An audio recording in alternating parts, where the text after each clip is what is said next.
بسم اللہ الرحمن الرحیم۔ السلام علیکم۔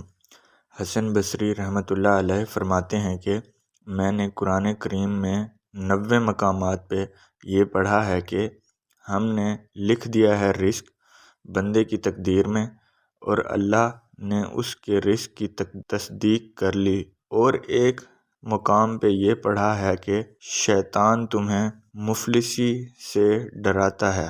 آپ فرماتے ہیں کہ ہم نے اپنے سچے رب کی 90 مقامات پر دی ہوئی ضمانت پر تو شک کیا، لیکن ایک بار جو شیطان کے حوالے سے کہی کہ وہ تمہیں مفلسی سے ڈراتا ہے، ہم نے اس ایک بات پر یقین کر لیا۔ ابن قیم رحمۃ اللہ علیہ فرماتے ہیں کہ اگر اللہ کی ذات اپنے بندے کی اور اپنے درمیان جو حائل پردے ہیں ان کو ہٹا دے، اور بندہ یہ دیکھ لے کہ اللہ کیسے اس کے مصلحتوں کی حفاظت کرتا ہے، کیسے اس کے معاملات کو سدھارنے کی کوشش کرتا ہے، اور کیسے اپنے بندے کے لیے اپنی ماں سے زیادہ شفیق ہے، تو یہ بندہ اپنے رب کے راستے پر اپنے دل و جان قربان کرنے کے لیے مارا مارا پھرتا رہے، پھر یہ صرف اسی کا ہو کر رہ جائے گا۔ اور اگر آپ کو غموں نے آپ کو تھکا دیا ہے، دنیا میں آپ تھک چکے ہیں، تو ہو سکتا ہے اللہ پاک آپ کو دکھ بھرے لہجے میں پکارنا پسند کرتا ہو۔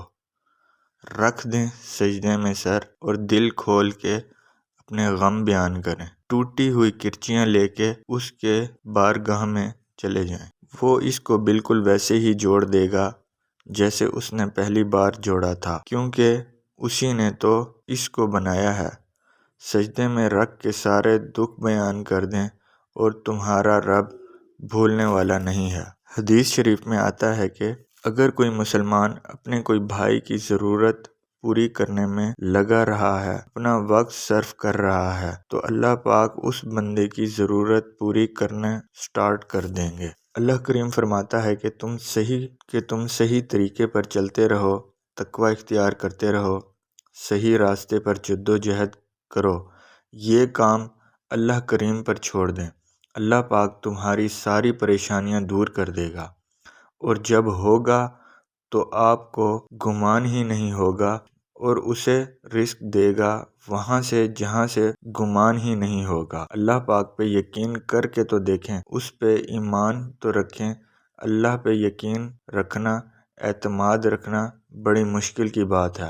جتنا آپ کا ایمان ہوگا اتنا ہی اعتماد ہوگا، اور جس نے اللہ پاک پہ تقوی اختیار کر لیا تو وہ اس کے لیے کافی ہو جائے گا۔ ایک بار کر کے تو دیکھیے۔ ہم دعا کرتے ہیں کہ اللہ پاک ہمیں بھی تقوی اور ایمان والا بنا دیں۔ آمین۔ صدق اللہ العظیم۔